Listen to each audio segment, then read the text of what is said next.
जपन भाई, एक वर्गीकरण अगर हम करें, एक है पुराने ढर्रे वाले मुद्दे, ट्राइड एंड टेस्टेड फॉर्मूला, उनको अब आखिरी ओवर में इस्तेमाल किया जा रहा है। एक है नाराजगी, और देश पिछले 2 सालों से मुश्किल वक्त से गुजरा ही है, तो महंगाई, बेरोजगारी, युवाओं की परेशानियां, और जिस तरह से छोटे और मझोले उद्योग वाले बिल्कुल निपट गए, कारखाने पर शटर गिर गया या दुकानें बंद हो गई, और किसानों की बदहाली, एक वर्गीकरण ये है। तो ये एंटी इनकम्बेंसी, ये परेशानियां, इनकी छाप, इनकी गूंज इस चुनाव में कितनी दिख रही है, और जो पुराने ढर्रे वाले जो ट्राइड एंड टेस्टेड फॉर्मूला है, उनकी धमक कितनी आपको दिखाई पड़ती है? देखिए, ये एंटी एस्टेब्लिशमेंट की बात कर दूं, हमारे पास जितने भी डेटा पॉइंट्स है पिछले 5 साल के, उसमें आप कह रहे हैं एप्पल टू ऑरेंज कंपेयर नहीं कर सकते, 2019 छोड़ देते हैं। 173 सीट हालांकि विधानसभा की, उसमें मेजोरिटी आई, बीजेपी सरप्लस थी, लेकिन वो छोड़ देते हैं, वो लोकसभा का इलेक्शन था।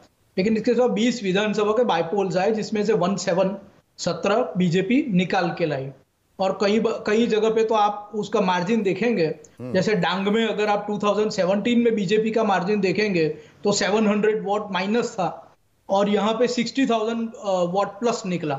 ये पिछले 2 साल में ही डांग का बाई इलेक्शन और ट्राइबल एरिया है। कपराड़ा में 200 माइनस था 2017 में, 47,000 प्लस निकला बाई इलेक्शन हुआ। तो ऐसे 17 बाई इलेक्शन बीजेपी जीता है, 3 हारा भी है, अल्पेश ठाकुर, धवल सिंह झाला और थराद का 3 बाई इलेक्शन हारा भी।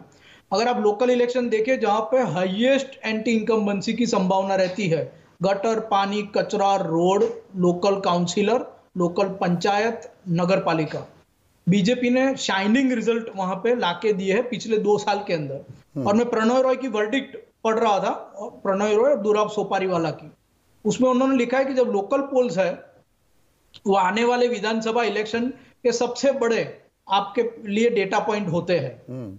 अगर लोकल पोल्स 2 साल के अंदर अंदर हुए, हनीमून पीरियड 2 साल का उन्होंने लिखा है, और मैंने गुजरात के पिछले लोकल पोल्स ऑल विधानसभा इलेक्शन मैच किए हैं। अगर कहीं तो कोई 2002 का दंगा हो गया जैसे, तो लोकल पोल्स और विधानसभा के रिजल्ट बदल जाते हैं। हाँ, वो तो अप्रत्याशित कोई घटना हो गई तो, हाँ, बड़ा तांडव अगर कोई हो जाए तो। अदरवाइज मैं जो ये नाप रहा हूं हवामान, तो लोकल पोल्स हुए उसके बाद 2 साल में कोई ऐसा बात नहीं बना है कि जो ड्रास्टिकली लोकल पोल्स के रिजल्ट को उलट दे। और जो हम 2017 की बात करते हैं बार बार पाटीदार एजिटेशन की, ये तो सारे ही पाटीदार एरियाज जितने लोकल पोल्स में अगर आप देखें, पहले कहा जाता था रूरल में बीजेपी नहीं जीत पाई, तो सही था। 2015 के लोकल पोल्स के मानांक पे, 2017 के विधानसभा के मानांक पे वो सही था, लेकिन उसके बाद परिस्थिति बदली है, ये भी हमको देखना पड़ेगा।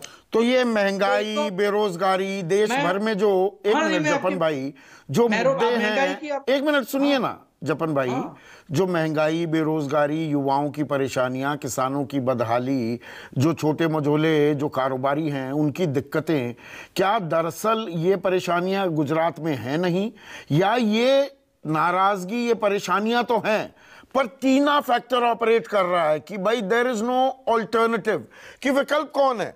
और मैंने वो शुरुआत में कहा कि ठंडा करके खाता है गुजराती, तो वो परेशानी भी हो, वो वही व्यवस्था जारी रखने में ज्यादा कंफर्टेबल है, बजाय इसके कि नए को ट्राई करे।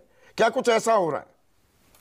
देखिए, तो बीजेपी के 2 टाइप के वोटर है, एक जो बीजेपी से खुश है और दूसरे जो बीजेपी से नाराज है। जो खुश है वो बीजेपी को वोट ऑब्वियसली देंगे, जो नाराज है, कई लोग हम जाते हैं मिलते हैं, फिर भी कहते हैं कि बीजेपी को वोट देंगे। कांग्रेस या आम आदमी पार्टी अभी वो भरोसा नहीं जीत पाए हैं।